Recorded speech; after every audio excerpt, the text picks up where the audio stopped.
Hey, hello, good evening, and welcome to Monday Night Paranormal Live with myself, Paul and Jenny from Host the Ghost, Angela from South Coast Ghost, and Luke, one of our investigators at the bottom, who's having a little bit of a technical issue. So if you hear two of him, there's not two, it's just the one Luke. So don't worry, he's not here in spirit. He's just got a problem with the microphone tonight.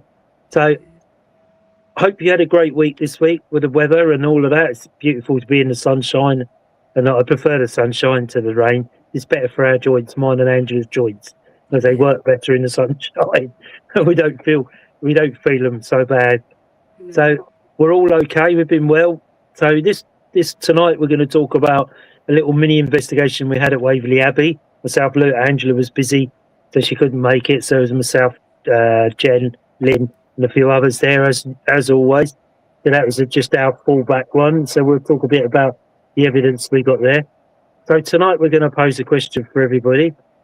So when you communicate with spirit and you're communicating backwards and forwards, can they see you in your time, or do they see you in their time when they were there?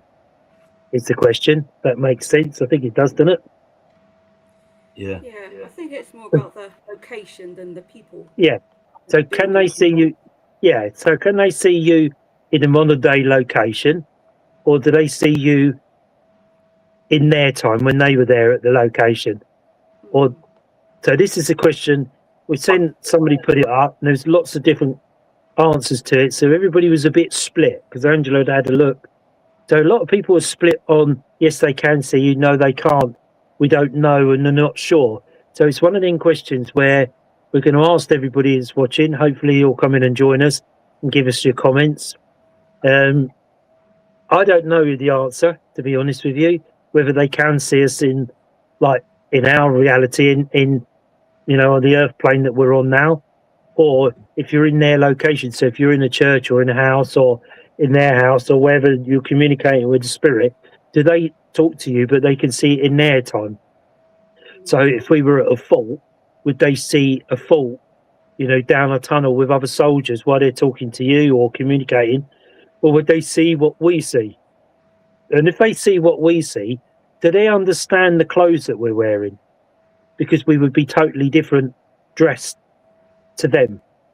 I often wonder, whether sometimes you ask them, don't you? And we've all done it on investigation. Can you see us?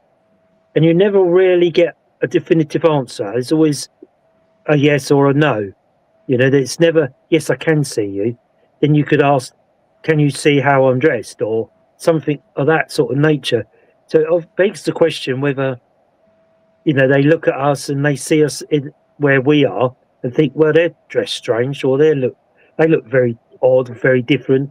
They're not what we were 300 years ago, because obviously our dress code would be different.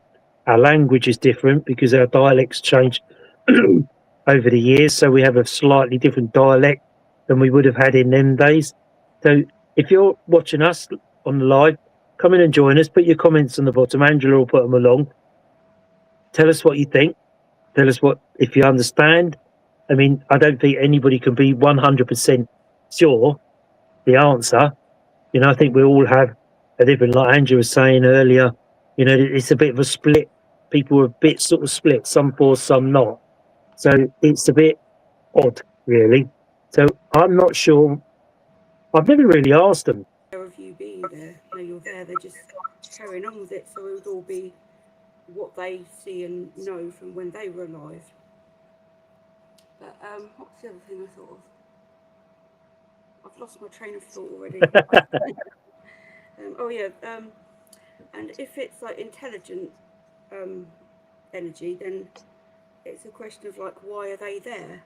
Are they there to see people, or are they there because that's where they're used to being, like they used to live there or work there?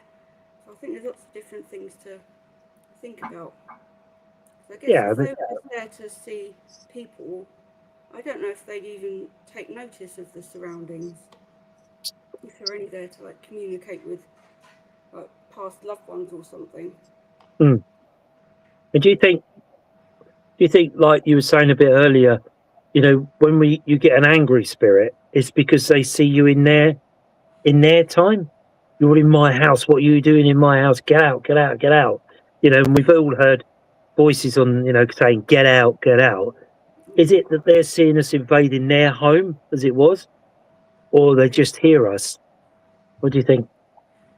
Yeah, someone also put the theory that cause sometimes you're in somebody's place where somebody used to live and they've come back because they don't like the changes that have been made. So that would give the impression that they can see what Yes. it's like now rather than just what it was like when they were there. Yeah, I mean, it's like when people do renovations in the house, doesn't it? And it disturbs everything. You know, Yeah. is it that they can see them renovations and the house is changing that they don't like it? Mm. Or do they see people moving into the house that they don't feel as should be there? You know, when we buy and sell houses and you move in, because I think, if I'm right, I think in America they have to tell you whether the house is haunted or not when you buy it. Oh, But I'm sure in this country you don't have to declare that. no. So you buy a house and you never know what you're walking into. So it would beg to believe that they could see us in our time because they see the changes within the building. Yeah. So you would think maybe they can see us in what I suppose what you call now as the Earth plane where we are, you know, rather than them being in their time. Or do they just see things differently? Like in their head, they see the furniture in a different place, but they can't actually see us modern day. They just look and the furniture's different. Because, you know, is it that they're seeing that makes them angry? You know, because they don't actually physically see things. It's like us, isn't it? You know, when they move chairs and things like that, and we've seen it and tables and that, is it they're trying to put it back to the right place where it was before? Is that why they moved the chair? I was just thinking about that because obviously they can see what's there if they're moving it. Yeah, But do they see it as we see it though? that's it. We see it as oh, I don't know, Luke, like a pub chair, isn't it? Yeah. And they pull the chair out, but are they seeing a pub chair, or are they seeing a chair that would have been there in their time? So they're trying to pull it out and put it back. Because why do these things disappear and then reappear somewhere else? Oh yeah. So We'll have to ask all these questions, aren't we? I'm going to write them all down. write them all down. So what do you think, Luke? What do you think about that? I've seen like you know, like a glass fall off a door on a pub or something on TV. Yeah. So I wonder if it's a glass from their day or you know. And do you think that glass that it should have been in the kitchen, but they put it back, or they don't want it there? It should be up on the shelf, and that's why they move it. Do you think?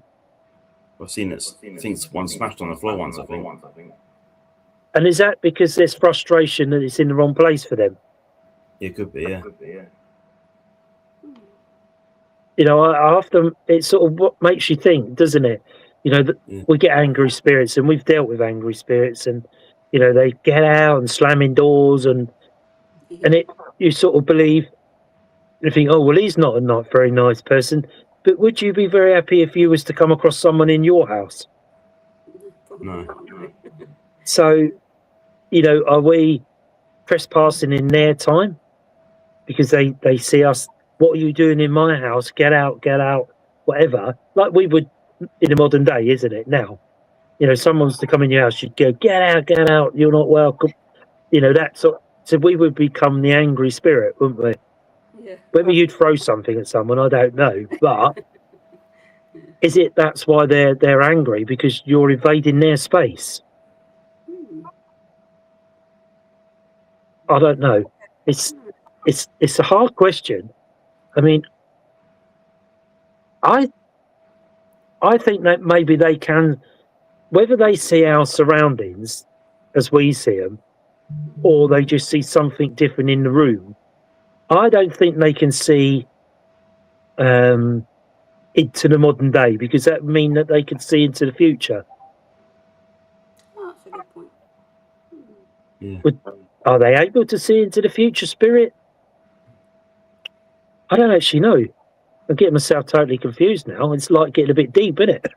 Yeah. I suppose it wouldn't really be future because we're here now and nobody here with us. But if they died 300 years ago and they're talking to somebody that's in 2026, that's the future to them. To them, yeah. How can they be talking to someone in the future?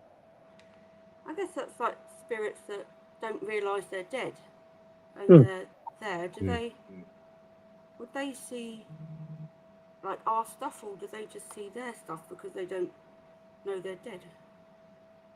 And that's if they saw our stuff, then they'd be really confused, wouldn't they? well, yeah, but, you know, they would see modern cars that look different, or, you know, it may be 300 years ago they didn't have cars. Suddenly they're in a modern world where there's cars and we're on these little black things walking around with these little things out to our ears, and, you know, what is this? What's this all about? Can you touch this silver aerial? What's an aerial? You know, what's these red lights flashing? Why do you want me to touch something that goes beep, makes a big noise? You know, is it that they see that as beyond their control? You know, would we touch something? If you first saw something, you think, well, I'm going to touch that. That looks dangerous. Yeah. So would they be the same? I know some spirits, they do touch the REM pods, don't they? And we've seen it on Luke's one and a few others. You know, and they do go to the equipment, but then sometimes they won't go to the equipment, will they? You get nothing all night. Taps, knocks, you know, back to the old way of investigating, you know, the dowsers. Can you knock once for yes, twice for no? And it's also like a lot of these bells that are being used now. So most of them would have recognised the bell, wouldn't they? Yeah. You know, ding ding. Even 100 years ago, 200 years ago, they would have had servant bells, so they would recognise, because like Victorian times and that, they would ring the bell, wouldn't they, for the maid to come, and so they would understand what a bell would be, and that's why you get a good communication with a bell, because it's equipment that they recognise. What do you reckon? Yeah. I'm wondering if they can actually choose what they can see, like choose whether they see in their time or our time. Yeah, right. I wonder how they would do that then. By communicating it, do you think? I guess it depends on the reason they're coming back again. Like you say, if it's a traumatic death, an unexpected death, shall we say, a sad passing, that they come back because they're unsure. But do they come back to the point of when they passed, or can they come back to the modern day time? Yeah. There's loads of questions you could be asking, isn't there? Yeah. You know, it sort of leads on to different things, doesn't it? You know, what would you say, Luke, about communication with your dolls when you use your dolls? You know, they're vessels, aren't they? So they're just carrying a spirit. Yeah. Do you think that when you're communicating with your dolls or whatever you're doing, whether they can see your bedroom in this time, or they're just listening, they can hear you rather than see you? I think they can see me. I felt like someone watching me. Or do you think they actually come into the room with you? Yeah, because you feel someone behind you sometimes. Right. So I think they can see it, I reckon. So do you reckon they come into your time, or are they still in their time? Do they come into your modern bedroom, or are they in a bedroom that they would have been in 100 years ago, whatever the vessel is? It's difficult to answer, really. Not really sure. It is. It's a difficult question, isn't it? Really, to know whether they see us in our time. But then it's like Angela was saying. So if you renovate a building and you start changing everything around, and it starts, and we know it happens. People renovate buildings, and paranormal activity happens, doesn't it? It starts. So that would indicate that they can see what's going on, or is it they suddenly see things change in that room, but they don't know why? Because that panel was on the wall, but now it's not. It's something. It's gone. Where's the panel gone? You know, the familiarity in their room that they're in, say the safety of the room that spirits are in, and they feel comfortable in that room because that's where they are. You know, it's their house, it's where they live for 50, 60 years, shall we say. It's their armchair. So it's everything that they see, that they grew up and passed with. Suddenly you're starting to move that around, so the chair looks different. Or does it look different, or does it disappear? And suddenly they look and there's nothing there, it's gone. But they can't see a modern day chair. Yeah, I wonder if they sort of leave some of their energy behind on certain things, and that's how they can identify them. So well, that's a good point, really, because if you think they say don't buy stuff from antique shops, Yeah. because it could be haunted. So that would, like you say, Angela, that would mean that that bit of furniture that you bought has their energy. There was an investigation I did many years ago when I was working with NESPRA, New England Society of Paranormal Research, which is the Warren legacy now. And we had a case of a woman that had a haunting in a flat.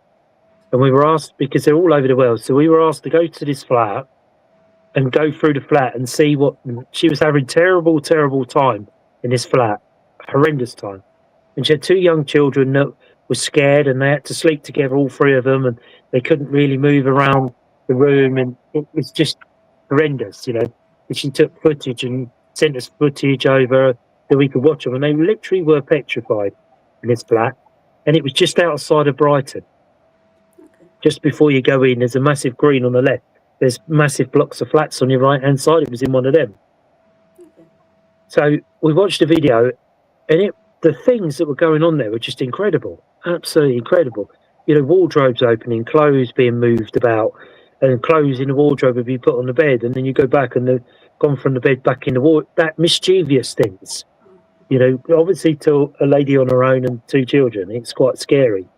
Yeah. So we decided to go there to do an investigation there to try and help her, because that's what the Warren Institute does. It helps people that are having serious issues, you know, and it's a brilliant organisation.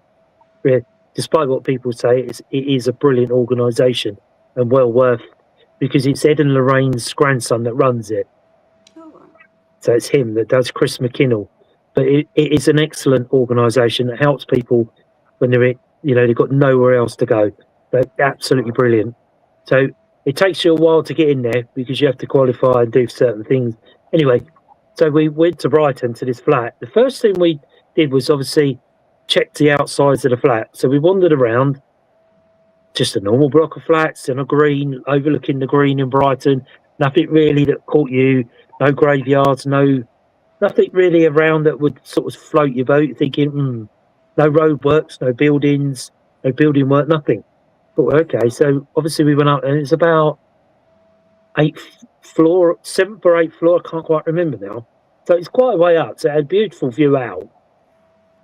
We said to her, we walked in there, she opened the door and said, "Oh, thank God you're here," you know, and it was totally black inside, even though it was daylight. Totally dark.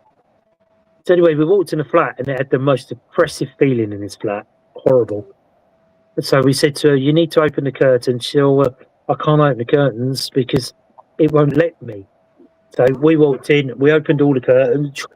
There's massive daylight in the whole flat, because it had like dark, very dark corners, and you sense that something was in a corner. So we said, "Oh, you need to open the windows, you know, let it all," you know how we hear, don't we? We all know, open your windows, get spirit gone, and play music. So we went, spoke to her for about good couple of hours. The children had gone off to her mum's, so it was just us and her, and she sort of really sort of went into it, and she'd had enough. She'd actually, you know, breaking down because it was just ruling their life. She wouldn't go out of the house. It wouldn't let her leave the house. She just got this feeling that something was going to happen, so she had to go back in. So her mum used to go backwards and forwards. It's quite a sad story, really. So we're sitting there looking around the room. So we wandered around the bedrooms and kitchen. And in the corner of the lounge was like this bronze statue. Beautiful thing. Absolutely beautiful. So we're sitting there. And then we could hear like voices. She said, "Look, here it goes. You can hear." And we can actually hear like someone having a conversation. But it appeared to come from this statue. So when you walked up to the statue, it went quiet. You went and sat away from it, and it started again. It was like he was having a conversation with someone, and really, really strange. But it was in a dark corner of the room.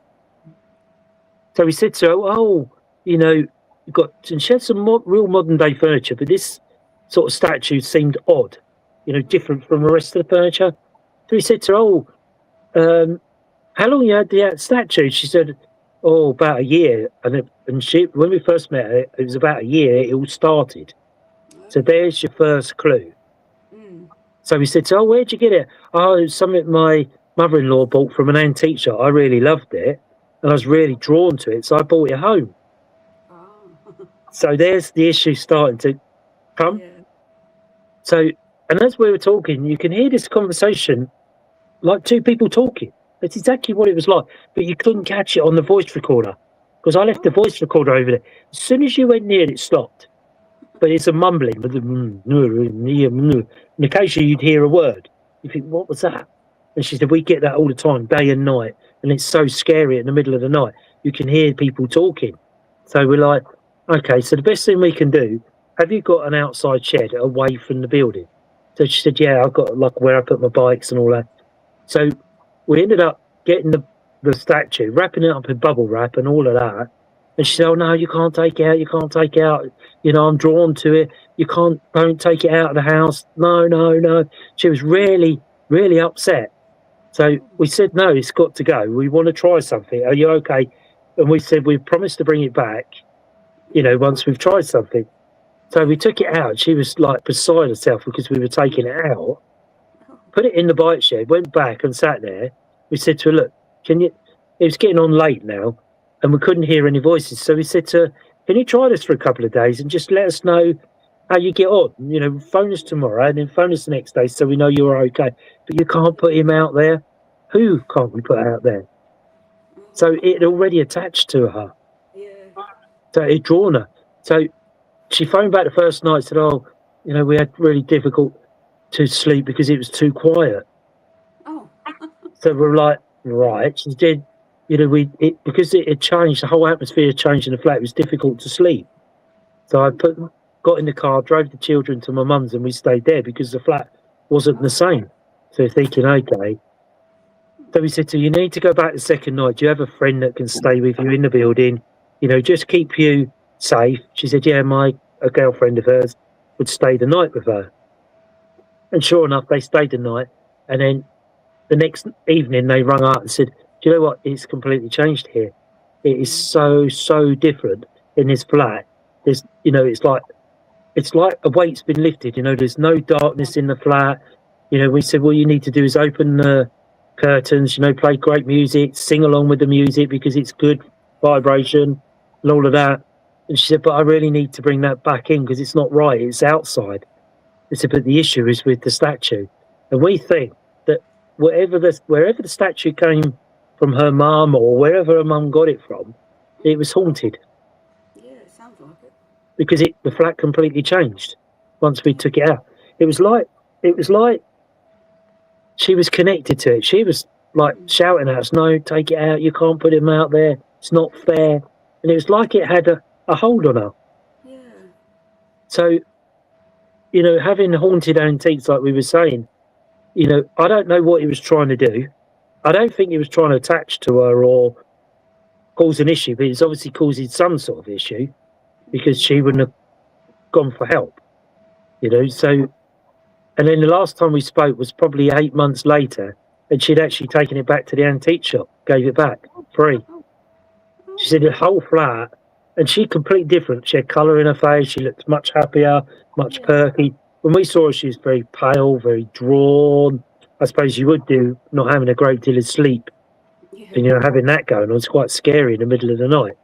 But, and that was one of the stories we did with the Warren family, that it was really interesting to see that sometimes you buy these bits from the antique shop, you take them home, you don't actually know what's in them, do you? It's like, look, when you buy your vessels, do you actually get a history? Because I know young Emily, when she was on here, she talked about finding out the history of the vessels.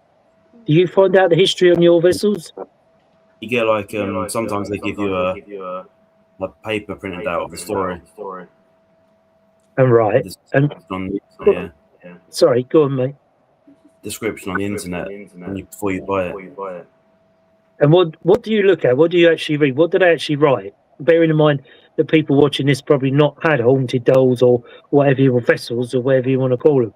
So what's actually the story behind them then? Just they say their name and what year they died and what sort of activity they bring. Something like that. And do they tell you how they died, or they just leave it at that? Sometimes they do, yeah. Depends on what you look at. Yeah. We'll have to get young Emily back on here one day. Talk about her vessels with you, Luke. Because it's interesting. Was it Brighton? I think I went to that shop, the antique shop in there. Years ago, man. And there was this weird voodoo statue in there, and I got a bad vibe of it. Oh, really? That's before I was into the paranormal then. So I think it was Bright. Does it sell haunted stuff, or is it just an antique shop that happened to have that in? Yeah, just a normal antique shop, really. I think it was Brighton, yeah. And I wonder whether you go into an antique shop and that item draws you to it. You end up buying it. No, I didn't buy that one. So when you buy your vessels, Luke, what are you looking for when you buy them? Just something that's friendly, really. Yeah. What, something that... Do they tell you how they communicate? Do the people that are selling them communicate with them, or do you communicate with them? How do they get that story? These spirit boxes and stuff like that. They tell you that on there, yeah. What, and they actually work with the vessels for a time before they sell them? Yeah. All right. That sort of brings you back to the question, if the vessels are haunted, and do you think they can actually see you, Luke, when you're interacting with them and you're getting a response, like your cat ball or a voice or whatever what do you get? What do you get from them? A voice, a cat ball, movement? What do you get? Mainly light up these little lights, like balloon lights. Right. And you get much feedback from them, or is it difficult? Do they trust you? It's mostly quiet sometimes. What, like they're sort of not willing to talk to you, or what? I feel like they travel between places. All right. Always there. So they're not. You don't think they're always there then? No. All right. It's interesting. And when you call them, they come back, or you just happen to catch them when they're back? Yeah, whenever they're ready, I think. Yeah, that's interesting, isn't it? Yeah. And do you ever feel that? I know you said sometimes you feel that something's behind you, but have you ever seen one of them move, like it's watching you, or it's looking in through the eyes of the doll? It's looking into your room, or looking around your room, or? Had a few fall over a few times. Have what? Sorry, I missed that. Fallen over a bit. All right. And what would that mean to you if it fell over? Probably the spirit knocked the vessel over, I think. Just to show you that it was there. The energy of it, yeah. Right. Interesting, isn't it? So, you think when, like doing the human pendulum, and you communicate with spirit in the human pendulum, and they're giving you the yes or no. So do you think they see us standing there doing the human pendulum? I feel they like they go inside you, I think, a little bit. You feel that they take you out. It's like people that do trance, isn't it? Yeah. And I think probably, Angela, you've seen this a few times. Yeah. I think, with your training and all the stuff that you do. And do you think it's like that what do they call it? Transfiguration. Yeah. So when they take over that person's faith, so do you think spirit are looking through the eyes of that person into the room that's modern? Or are they looking, because they look around the room, don't they? I think they must do, because they must know that there's people there. I know they always ask like to hear the voice. I think it sort of boosts the energy if they can hear your voice. Mm-hmm. I assume they can. I just assume that they can see, because obviously we see. So I just assume that. Yeah. We don't. Yeah, we should ask. I think, on the next investigation we're out, I think these are the type of questions we could probably ask, isn't it? Yeah. Can you see what we see? Can you see what we're wearing? And see whether they can actually see us in that time, or they just hear our voices through the ether. Yeah. Because it makes you wonder whether they would communicate with you if they couldn't see you. Yeah. Because when they do trance, they do sort of look around, don't they? So that's true, yeah. They see through the medium's eyes. Yeah. And that'd be sort of a good question to ask, isn't it? Yeah. Because like you say, when they're doing that trance or transfiguration and all of that, like you say, the head does actually move, doesn't it? Like it's looking at around the room. And I often wonder whether that's because they don't recognise the room because it's different to when they were there, or they're actually seeing things through our eyes, thinking, well, why are they all like dressed like that? Why do they look so different? Yeah. And it sort of begs the question, doesn't it? Was it, can they see what we see? If that's the case, why can't we see what they see when we communicate with them? Wouldn't it be a two-way communication? Maybe certain people can, because one of the comments was something about. Let me just find it quickly.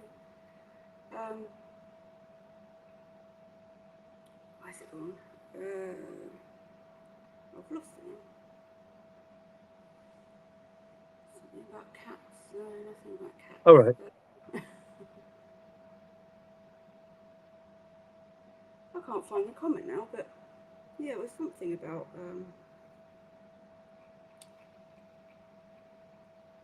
Oh, I don't know, it's disappeared. Maybe I made it up. So it's sort of here's the question then. So what do animals see when they see spirit? Because Poppy, our little Poppy, Paranormal Poppy as we call her, and she'll often look at something, but what is she actually seeing that we can't? Yeah, maybe it's just like a distortion or something. Maybe they just see some kind of wavy shape or something like that. Yeah, or do they see something? We can't ask them, can we? No, unfortunately not unless we're a dog whisperer. So anybody on here is a dog whisperer, help. We need help. Well, we all know that. We all need help. Anyway. So, and I often wonder whether, when animals see spirit, do spirits see the animal? Because you have animals in spirit. We all know that. I've seen dogs in spirit and things like that. So we know that the dogs go back to their owners in the spirit world, don't they? But can the spirit world actually see the dogs in our world in real time? Or again, is it a distortion in the air or on the floor that they look at and think, what's that down there? But they just see us as energy rather than I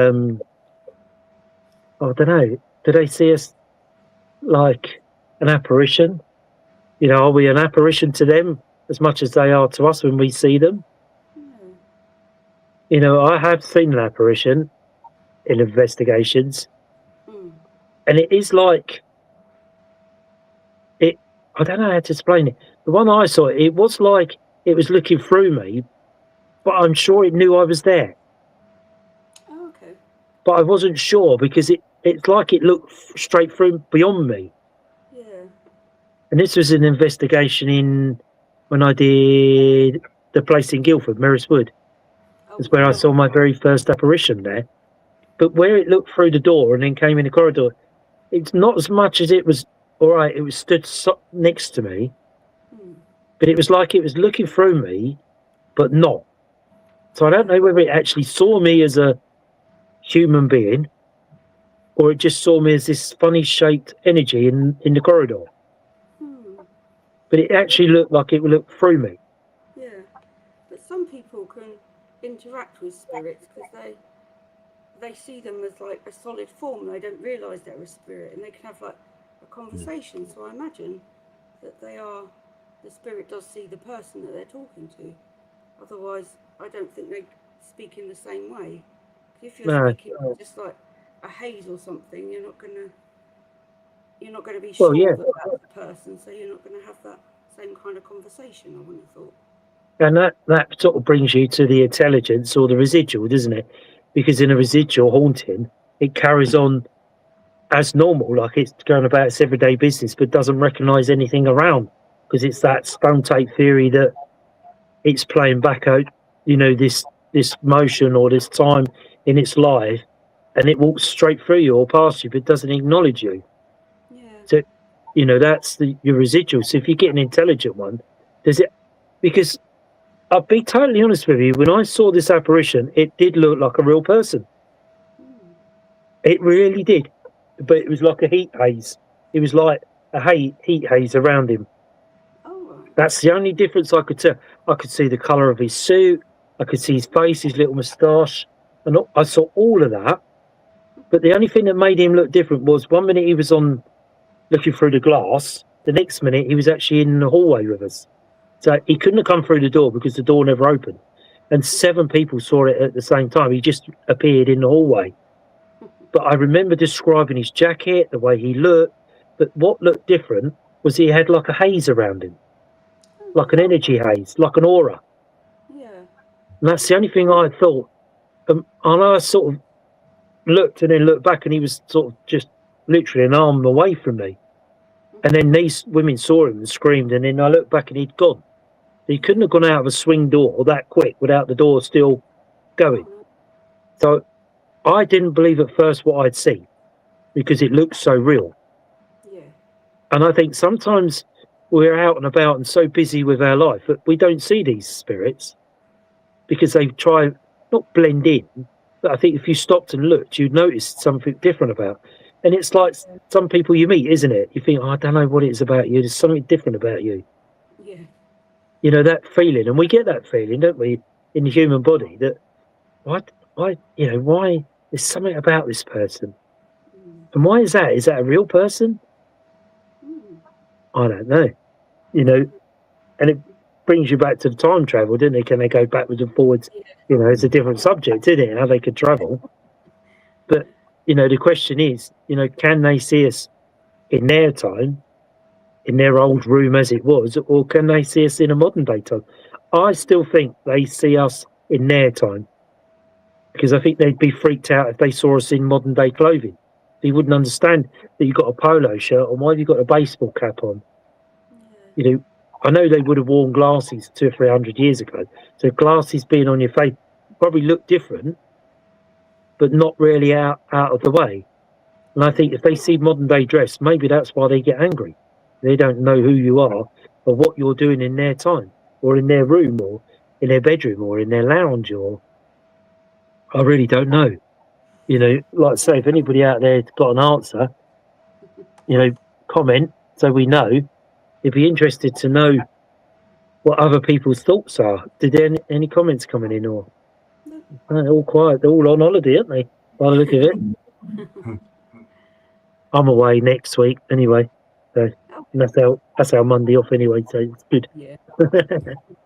Yeah. So that's the question we asked. So Waverley Abbey. So we did a little mini investigation in Waverley Abbey. Well, I hope you enjoyed that one about the site. If you have any comments, just please send them in to us. We do go through them, we do have a look, and we will come back to you. We just want to see what your comments are about that sort of question, whether you believe in that they see us in the modern day time or they see us in their time. It'd be interesting to see how many people come back to us after the show or catch up and give us their points of view. So Saturday night we popped off to our little fallback place. We go sometimes. We've been there for quite a long time. Angela was busy with a fair or whatever, I think, Yeah, I think it was a fair. And myself and Luke, Lynn, Dora, we all went there. Relatively quiet night, wasn't it, Luke? He didn't really. Strange night, very strange night there, but not really a great deal. We had we set Luke's bell out in the cloisters. We had a couple of cat balls out as well, which we kept getting cat balls going off, and then suddenly your bell started to go, Luke, didn't it? It was going quite often, wasn't it? It was, yeah. So we were trying to work out whether it was because it wasn't windy there, but there was like gusts of wind. Anyway, That was it. So we sort of checked Luke's bell. We went over to it, sort of did the sort of normal stuff you try and debunk, but the bell didn't go off. You physically had to be right on the bell for it to go off. So, well, that's okay. That's interesting. So, no matter, the wind or anything, the bell's not moving. It's solidly mounted on the wall, so it can't move. And no matter what we did to it, we couldn't get it to go off unless you actually press the sensor or touch the bell. So that was interesting. So that was going off quite often. So we then decided to put a laser grid up down the end, facing towards the river. So we're all looking out the windows to the river. And again, nothing really happened a great deal, but we were all chatting like you do. It's a bit of a social evening more than a ghost hunt, really. Oh, how's your week been? And, how we all catch up and have a bit of a laugh, don't we? And then suddenly, something went through the green lights in the corner of my eye, and a couple of other people there saw it as well. They went, what was that? It literally was a solid, didn't it, Luke, go through the green lights? It was, yeah. And we couldn't actually make out. It was that quick in the corner of your eye, it had gone. So we're saying, if that's you, Spirit, can you come back? Can you come and join us in the room? And this, so it was nothing really, nothing happened. And then it was a little bit of a wind and then nothing. All of a sudden, we were like trying to do a bit of table tipping. This Dora's got a table, but nothing happened. It was just flat. All of a sudden, there was this,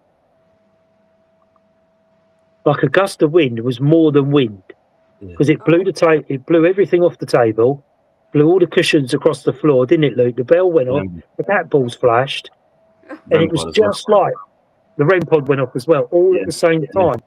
And this gust of wind, as you can see in the picture there, this gust of wind, I don't know whether it was wind or spirit, but when it came in, it took everything off, didn't it, Luke? Yeah, quite strong. It was just a massive blast, wasn't it? The cushions went, the covers went, the blankets blew over, everything fell off the table, the bell was going, the REM pod went off, the balls were flashing, and then as quick as that gust came, it gone. And it all settled back down again, and everybody sort of screeched because it just literally moved everything. Now, we weren't sure whether that was spirit or that was just a humongous gust of wind, but the wind dropped. There was nothing after that, was there, Luke? It was clear. It was such a weird gust of wind, wasn't it? It was so strong and all to blow everything off the table. Everybody sort of jumped up and freaked a bit because the cushions blew, the covers blew, the blankets blew off, the cat ball was going, the bell, the REM pod. Can a strong gust of wind cause all of that? I don't know. Because you have to touch the area of the REM pod. Yeah, you do, yeah. So would the wind flicking the aerial would have made that go off? I've never actually tried it, to be honest. Cat balls going off, okay. Maybe the wind could blow the cat balls, make them rock a bit. I can go with that. I could sort of debunk that bit, saying, well, the gust must have moved the ball and off it flashed. But with the bell going off as well, and we proved earlier in the investigation, the bell won't go if you go blast past it or do anything like that. The bell won't go off, but the bell was going ding, ding, ding, ding, ding, ding, ding, ding. It was really going, wasn't it, Luke? And it just suddenly stopped. As soon as that stopped, so we're not sure whatever walked through the green lights and actually gone outside and come back in a mad rush. What else was happening there, Luke? Didn't it feel weird under the tunnel? Got strange in there, didn't it? Really strange. although we had a cat ball going off, and the bell went off again in there, didn't it? Yeah. You know, and that's in a tunnel, so you're protected from the wind. Well, it weren't a wind. There was nothing then, was it? Just a completely clear night. You know, no clouds, all of that type of thing. And it was just the bell was going ding, ding, ding, ding. So we weren't quite sure what was going on, or whether spirit had followed us over to the tunnel there. But it was a really strange night where not much, but when it happened all in one go, which is quite different for Waverley, isn't it? Really, Yeah. you know, normally it takes you a while over the whole night to get anything to happen because it is a very slow burner, isn't it? But literally, you know, the bell going off on its own at first when we first there, we thought, oh, that's interesting, that's unusual. And then we checked it, the bell, the battery was good, everything was good. So we moved it slightly along a little bit. I say the gust of wind coming in was just on another level. It literally blew everything away, everything. So whether that was spirit coming in to tell us that they're there, or whether it was just a freak gust of nature that suddenly came in through the windows, I don't know. But it only came in through the one window. Yeah, I remember it, yeah. Because I had my bag on the other window and that didn't even move. But everything in this window moved. Interesting. So I don't know whether you could put that down to a gust of wind, but then why didn't it blow the bag over? Which you think it would have done. It clearly didn't, because my bag with all my camera and stuff still there was still on the windowsill still. So I don't know. I don't know whether I read anything into that. I don't know where a gust of wind can be tunneled through one part of the building and not the other. Maybe, you know, be interesting to sort of see.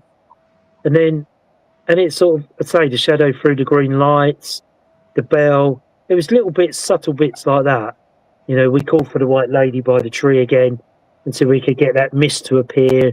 But really, it sort of just flattened off then, didn't it, Lou? It just sort of went immensely quiet. So at that time, we thought, you know what? It's probably time to head off because nothing's happening. You know, you could stand there all night and get nothing, couldn't you? You know, so it was interesting, but in spits and spats, I would say. You know, which is part of going on a paranormal investigation, isn't it? You know, it doesn't always happen. It doesn't often happen. And when it does happen, it's good. It's all good evidence to record. And I've wrote it down in a diary and things like that. It's all good evidence to record because if we ever go back there again, we can note, well, yeah, we did have that. And the bell was in that. Because I write down generally where the equipment's placed. So I know next time I tend to put it back in the same place or slightly move it. So if anything happens, say, well, it was facing that direction because you know, on such and such a date, it was facing that way. You know, I don't know whether anybody else. It's like a journal, I suppose you could say, isn't it? Like you put a journal, and I often write down, we had this on this night. I got to do the diary for that night, and then you put down, you know, the time, the date, the wind, the various things, and then sometimes you look back at it and think, oh, yeah, I remember that, because that happened.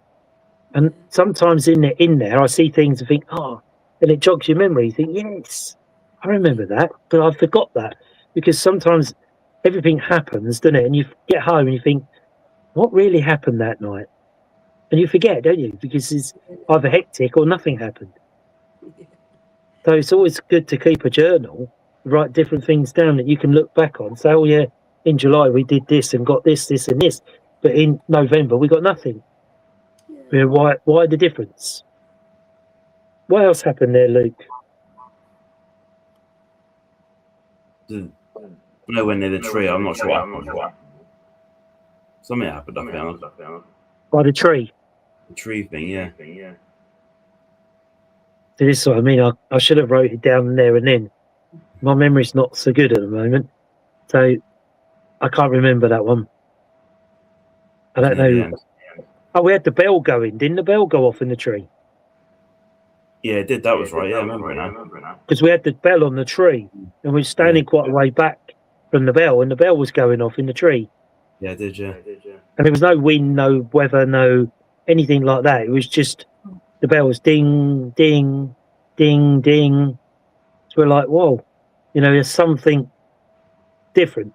Because I don't think we've ever tried the bell there, have we, Luke? Tried Catford, didn't we? Yeah. And the bell worked. It was actually ringing. It really did work well that night, didn't it? Did you? So we were quite impressed with the bell.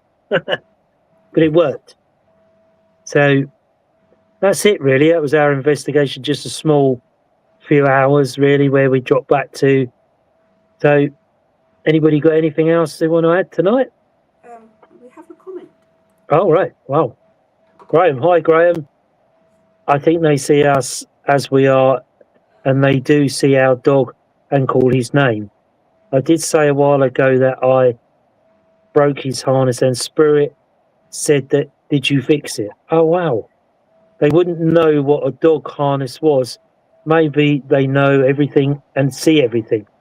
They seem to respond to me in what I do and ask. So nothing is beyond them, and they are very clever, beyond anything we know. Well, yeah, thanks for tuning in, Graham. It's exactly it, isn't it? So would they have known what the dog harness was? They obviously knew what dogs were, because they would have had dogs in era around that time, wouldn't they? Like Henry VIII would have had dogs for hunting, wouldn't he? And all of them things. So they knew what a dog would look like. But would they have known what an Alsatian looks like, or a Doberman, or Great Dane maybe, an Irish Wolfhound? I think they used to have back in Henry VIII's day, then great big Irish Wolfhounds and Great Danes. But would they have known what a smaller dog looked like? I don't know. But I do believe that they hear us, because they answer our questions, don't they? Like Graham just said there. They do say, oh, did you fix it? So, that can't be residual. That's got to be intelligent to ask that question. So did they see that the dog harness was not on the dog? Or did they just remember saying the harness is broken? You said, Graham, that the harness is broken. Did they remember your question? And that's how they're answering you. I don't know. Do they hear that, oh, sod it, the harness is broken? Or did they actually see it had broken? And then answer, did you fix it? So it sort of gives you that wonder whether they actually see us in our surroundings. Like Graham said, he believes that they see us in our surroundings rather than they see us in their surroundings, which makes you believe that they can see us here. So, Graham, would you think that Spirit can see into the future? Because if they're 100 years old, that means they're looking into the future. Do you think that's possible? If you're still on here, Graham? Or anybody? Because for them to see us in a modern day time, mean that they'd be looking into the future. Whether it's 50 years, 20 years, 30 years, whatever. So I don't know. It's one of them questions you've got to ask yourself. Maybe where we'll get, when you're out investigating, anybody watching this on catch up or whatever, if you're out investigating and ask these questions, and if you get an answer, let us know. Come on here and let us know what you've got and what your beliefs are. Because we will be asking these questions next time we go out to see whether we can get an answer to our question. So, hopefully. Anything else? No, nothing else. All quiet. Everybody's gone on holiday. Left us here. Left us here on our own. So, Luke, you got anything you want to add? Talk about? No, it's all good, yeah. Even both of you. Yeah, so Waverley was pretty good. We had that one-off bits and pieces go on, but other than that, it was relatively quiet there. We haven't been back there for quite a long time, so whether they're not used to us again or not, or we've got to start again, I don't know. But it was relatively quiet. I know they did some filming there over the winter. I think they filmed I can't remember what film it was. But some film anyway, so I don't know whether that's sort of disturbed the energy around it or not, or who's been over there. I don't know. But that's it for tonight. Short and swell. Groans. I broke it on the day before, and I mentioned mentioned and got it a direct response. Maybe they only respond when you ask for them, whenever the time you live in, whatever the time you live in. Possibly. You know, would they remember you that you broke it, and then ask you when you come back, think, oh, that's the man that broke that collar. I wonder if he's fixed it. Did you fix it? You know, I don't think they are that clever. They can do that. I really do. I do believe that. So anyway, so that's it tonight. Enough of me waffling. So if you have any questions for us or answers to our question we put out there, please get in contact through South Coast Ghosts or Host for Ghosts to come and talk to us. If you want to be a guest on the Monday Night Live with myself, Luke, and the rest of the team, Angela, you know, contact us and we'll arrange a time to come on when it's your convenient. Come and chat to us about your investigations, promote your teams. You know, we're all for that. You know, we're part of the Para Unity. We enjoy having other team members on here talking about their stuff. Maybe we'll get Emily back on one day talking about the vessels again. And I'll try and talk to Kaz, who had the out-of-body experiences and all of that. Because she, you know, she's had lots of experiences in her life. Maybe get her back on here. So, and you can have a chat and answer questions with you other people. So, only remains me to say, have a safe week. Stay out the sun. Don't get too sunburnt. And let's hope this carries on for a while. Apparently the gardens need rain. But we had rain here the other night. Oh, did you? Quite heavy rain, yeah. Only for about 6 minutes and it disappeared and the bath dried. So like it had never happened. But it rained quite heavy. Because we put the buckets and bits outside to try and catch it for the plants. So we were lucky, really. So, as I say, it remains me to say thank you for tuning in tonight. Thanks, Graham, for coming in and giving your questions and your theories. We really appreciate you joining in with us tonight. So, from me and Jenny, Luke and Angela, we bid you a safe week and we'll see you in 2 weeks' time. Take care, everybody.